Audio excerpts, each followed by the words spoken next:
શિક્ષકે દીકરાને પૂછ્યું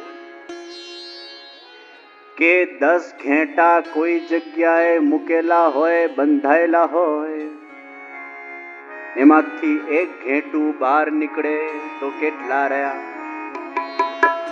10 ઘેટા બંધાયેલા હોય, એમાંથી એક ઘેટું બહાર નીકળે તો કેટલા રહ્યા? પેલા બાળકે ઉભો થઈને જવાબ આપ્યું, એક પણ ન રહ્યો. શિક્ષક કે છે તને મેથ્સ નું જ્ઞાનવાન કંઈક છે કે નહીં? એક ઘેટું નીકળે તો 9 બચે. ત્યારે બાળક કે છે હું તો ઘેટાઓના વચ્ચે જ ઉછરેલો છું, ગામડાનો બાળક છું, મને અનુભવથી હું કહું છું કે એક ઘેટું બહાર નીકળે એટલે એના પાછળ 9 ઘેટા બહાર નીકળી જાય. બુદ્ધિ વગર કોઈ પણ વસ્તુને ફોલો કરવામાં આવે એને ઘેટું કહેવાય. પણ મહાત્મ જ્ઞાન સાથે જ્યારે કોઈ પણ વસ્તુને ફોલો કરવામાં આવે ત્યારે એમાં કઈક અનુભૂતિ થતી હોય છે. તો આ બધા ઘેટા બની ગયા છે. બુદ્ધિ વગર કોઈ પણ વસ્તુને ફોલો કરતા. પણ આજનો યુવાન, એક વસ્તુ તમને કહી દઉં, એ ઘેટું નથી. આજનો યુવાન એ ઘેટું નથી. આજના યુવાનને તમે ખાલી એમને એમ કહી દો ને માની લે તારે કરવાનું છે, નહીં માને. પણ તકલીફ એ છે કે અહંકાર એના અંદર ભરાયેલું છે. એ અહંકારને જ આપણે નાસ્તિકવાદ કહી દઈએ છીએ. હું કહું છું એ અહંકારને હજી તોડી શકાય છે પોષણના માધ્યમથી, જ્ઞાનના માધ્યમથી, એક પોઝિટિવ અપ્રોચના માધ્યમથી. પણ એના માટે તમારે સૌથી પહેલા સિન્સિયરલી બાળકને સંસ્કાર આપવા પડે. મારા પાસે એક બેનજી આવ્યા અને મને કે અમારા છોકરાઓ બગડીને ધૂળ થઈ, કઈ ક્લાસીસ નથી ચાલતા, આ નથી ચાલતું, તેમ બગડીને ધૂળ થઈ. મેં કીધું ના ભાઈ, તમારી ઉંમર કેટલી? મને કે 50 વર્ષ. મેં કીધું મને એટલું કોણ, પુષ્ટિ એટલે શું? મને કે મને ખબર નથી. મેં કીધું 50 વર્ષની તમારી ઉંમરથી તમને પુષ્ટિ એટલે શું ખબર નથી, and you expect your kids to know about Pushtimarg? How it is? 50 વર્ષની ઉંમરમાં તમને ખ્યાલ નથી પુષ્ટિ શું? તમારી પટરી હજી નક્કી નથી, તમારી દિશા હજી નક્કી નથી, તમારું હજી એક વ્યવસ્થિત ટ્રેનમાં તમે બેઠા નથી. તમે છોકરાઓને કહો કે તું મારી ટ્રેનના અંદર બેસે, ક્યાંથી પોસિબલ?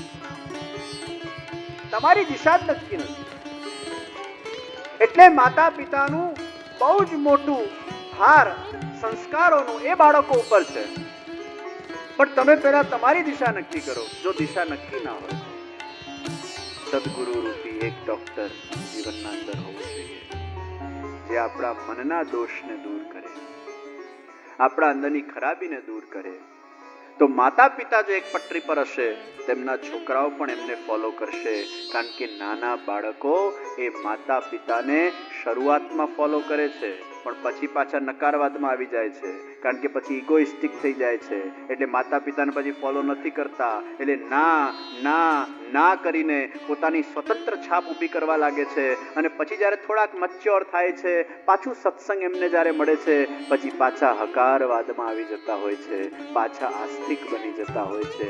હું તો કહું છું ઘણીવાર નકારવાદ એ જેટલા ઊંચા જાઓ છો એટલા જ વધારે આસ્તિકતામાં તમે ઊંડા પણ ઉતરી શકતા હો છો. આ નકારવાદને મિસઅન્ડરસ્ટેન્ડ નહીં કરતા. એમ નહીં કહેતા મારો છોકરો નાસ્તિક છે. ના, એને જ્ઞાનની જરૂર છે. ઇન્ટેલેક્ચ્યુઅલ હંગર એના અંદર ઊભું થયું છે. એને પોષણ આપો, એને જ્ઞાન આપો, પણ એના માટે તમારે પરિપક્વ બનવું પડશે.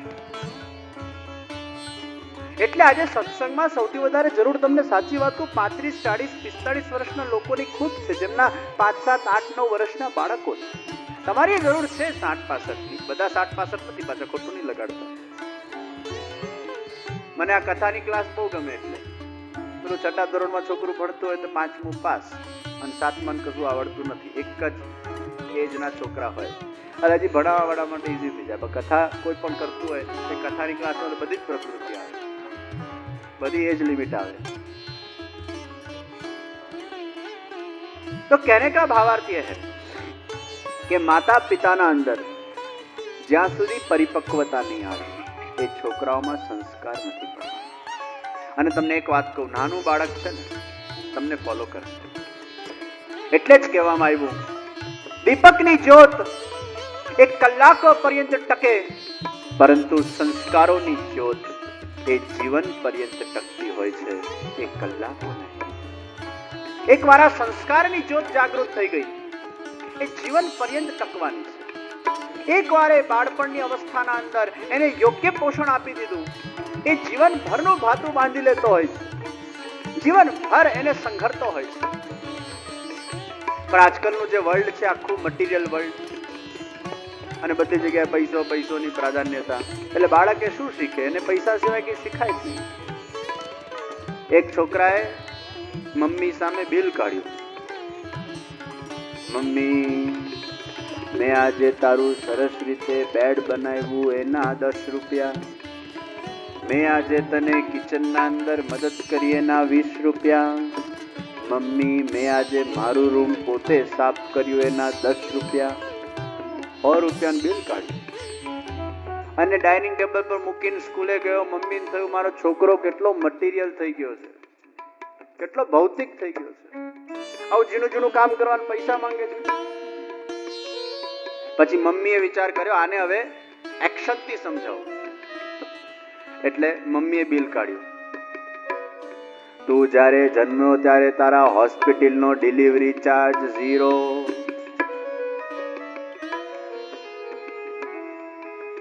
તારા અત્યાર સુધીની પરવરિશનો ચાર્જ 0. તારા માટે જેટલા કપડાં અત્યાર સુધી લાવી એનો ચાર્જ 0. તારા માટે રોજ અત્યાર સુધી મેં ખાવાનું રાંધ્યું એનો ચાર્જ 0.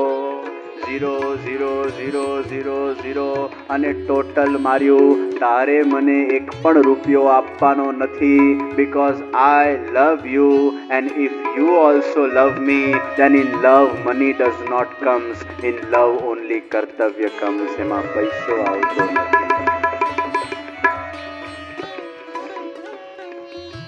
છોકરાઓને જેવું પોષણ આપશો એવા એ લોકો જાગૃત.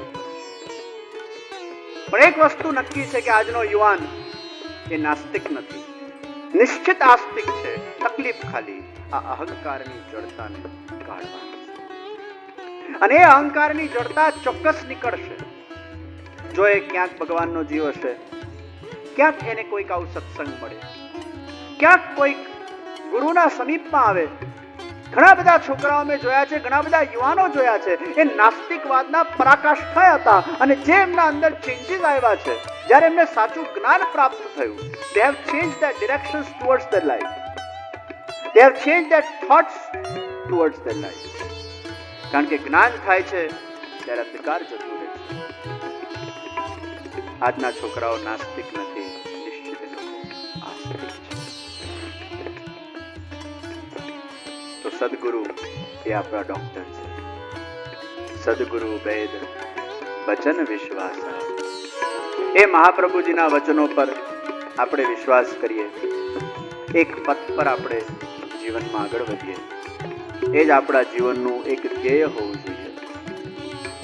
તો શ્રીનાથજીનું જે વખતે મુખારવિંદનું પ્રાગટ્ય થયું, એ જ વખતે શ્રી વલ્લભાધીશ મહાપ્રભુજીનું પ્રાગટ્ય થયું છે. गुरु और गोविंद का एक साथ प्रागट्य हुआ है. श्रीनाथ जी बाबा ने नरो ये रोज दूध पीवड़ावा जाए, कटोरो भरीने नरो ए भगवान ने जारे दूध पीवड़ावा जाए. અમારા ભગવાનને પણ બાળકો બહુ ગમે છે. શ્રીનાથજી બાબાને બાળકો ખૂબ ગમે છે. એવું નથી ખાલી એમને યુવાનો જ ગમે છે કે એડલ્ટ્સ જ ગમે છે, એમને બાળકોમાં વિશેષ રુચિ છે. પણ આપણા ત્યાં પુષ્ટિમાનના અંદર આપણા જ માતા પિતાઓ બાળકોને બહુ દૂર કરી દે, છોકરાઓથી દૂર જા કરી. એ ઇન્વોલ્વમેન્ટ નથી આવતું બાળકો. પુષ્ટિ માર્ગમાં બાળકોને ઇન્વોલ્વ કરો. ઘણી જગ્યા પછી એટલી બધી અપરસ કરેલી હોય કે બાળકો આવે જ નહીં, ગભરાઈ જાય. અને એકાદ વાર એને 2 વાર કે 3 વાર એને તમે ના ના ના ના કરો એટલે પછી બાળક એના માઇન્ડમાં, સબકોન્શિયસમાં એની બહુ મોટી અસર થતી હોય છે. નાના બાળકોના સબકોન્શિયસમાં જેટલી અસર થાય છે એટલા તમારા સબકોન્શિયસમાં થતી નથી, એટલું યાદ રાખજો. ઘણી વાર પેલા નાના છોકરાઓને આપણે પેલી નામ દીક્ષા આપીએ ને, એટલે નાના બાળકને લઈને આવે પછી એના કાનના અંદર 3 વાર આપણે બોલીએ શ્રી કૃષ્ણ શરણમ મમ, શ્રી કૃષ્ણ શરણમ મમ, શ્રી કૃષ્ણ શરણમ.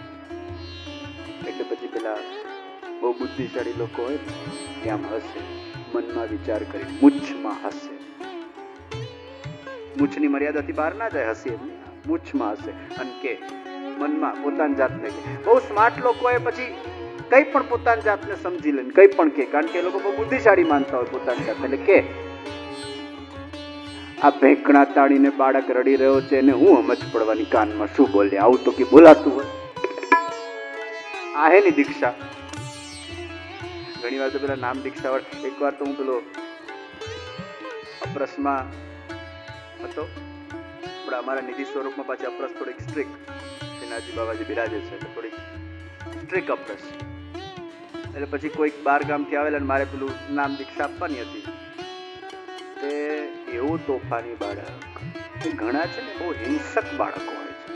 હિંસક એટલે ઘણા શાંતિથી રડતા હોય, એ હાથ પગ બહુ ના ચલાવે. ઘણા હાથ પગનો ઉપયોગ કરીને આખા બોડી સાથે જે અટેક કરતા હોય છે. પછી એને કંઠી પહેરાવાનું કાન આગળ લાવ્યા તો સીધો એમાં લાફો મારી દીધો. મારે તો બીજી વાર અપરસ મારી હતી, ત્યારથી બીજી વાર આવા બાળકોનું આપવું એટલે મેં પેલા હાથ પકડો બાપા. મારા દુનિયાના અંદર મેં કોઈનો જો લાફો ખાધો હોય તો નાના દીકરાનો લાફો ખાધો. मुझे अगर किसी ने चाटा मारा हो तो छोटे बालक ने मारा, आज दिन तक એ ટેણીઓ. તો ઘણા બુદ્ધિશાળી લોકો કે આ હું કાનમાં 3 વાર ફૂક્યા. પાછા ઘણા લોકો આવતા હોય અમારે કાન ફૂંકાવા છે. એ લોકોને ખબર નહીં કે મંત્ર એ લોકો ફૂંક મારતા હશે કઈ ખબર નહીં. વખતનો મેલ જાન્મ્યો નીકળી ગયો. આમના ફૂંકમાં કઈક આશીર્વાદ હશે. ફૂક્યા નથી ભાઈ, એને 3 વાર નામ દીક્ષા આપી કહેવાય. 3 વાર અષ્ટાક્ષર મંત્ર બોલવામાં આવે. પણ તમને ખબર છે આના પાછળનો સિદ્ધાંત? मैंने कहा धर्म लॉजिक के बिना नहीं बनता है, उसके पीछे कोई न कोई कारण विद्यमान होता है. છોકરાના કાનમાં જ્યારે 3 વાર શ્રી કૃષ્ણ શરણમ મમ જ્યારે બોલાય ત્યારે ભલે છોકરાનું કોન્શિયસ માઇન્ડ સાંભળતું નથી, પણ એના સબકોન્શિયસ માઇન્ડના અંદર એ શ્રી કૃષ્ણ શરણમ મમના વાઇબ્રેશન્સ પહોંચતા હોય છે. એ સંસ્કાર એના અંદર રોપવામાં આવતા હોય છે. એને ખબર નથી, પણ ક્યાંક એના સબકોન્શિયસમાં એ વસ્તુ જઈ રહી છે. અને આનો જીવતો જાગતો પ્રમાણ હું મારી કથાનો તમને આપું. મારી ભરૂચમાં કથા હતી અને ભરૂચની કથામાં એક મમ્મી પોતાના નાના બાળકને લઈને 2-2.5 વર્ષ હશે, ખબર એ જ મને બહુ યાદ નથી, 2-2.5 વર્ષનું કંઈક બાળક હશે અને આગળ જ કથા સાંભળવા બેસતી. અને આગળ બેસતી પણ ખબર નહીં કોણ જાણે બાળક કયો દૈવી જીવ હશે, રડતો જ નહોતો. એ તો ઘણી વાર બાળકો, હું એકવાર ધ્યાન કરાવતો હતો અમેરિકામાં, પિન ડ્રોપ સાયલેન્સ, અને આંખ બંધ મારી, લોકોની આંખ બંધ, ધ્યાન એની પરાકાષ્ઠાએ પહોંચ્યું ને એક બાળક ભેંકણા તાળે રડી. ત્યારથી મેં અમેરિકામાં નિયમ કર્યો, ધ્યાન વખતે નો બાળક અલાઉડ. એટલો શાંત બાળક બિચારો બેઠો હતો શાંતિથી ગોદના અંદર સૂતો હતો. અને આ જ કથાનો 3જો દિવસ હતો અને હું શ્રીનાથજીનું રટન કરતો હતો. એ બાળક સૂઈ ગયું પણ શ્રીનાથજી શ્રીનાથજી શ્રીનાથજી શ્રીનાથજી શ્રીનાથજી એના કાનના અંદર પડ્યું. અને તમે નહીં માનો, અડધી રાત્રે 2 કે 2:30 વાગે આ બાળકની આંખો બંધ છે. કોણ જાણે એના સ્વપ્નના એને કયા દૃશ્યો દેખાયા. એના જીવહામાંથી શ્રીનાથજી શ્રીનાથજી શ્રીનાથજી શ્રીનાથજી શ્રીનાથજી શ્રીનાથજી નીકળવા લાગ્યું. આ સત્ય ઘટના.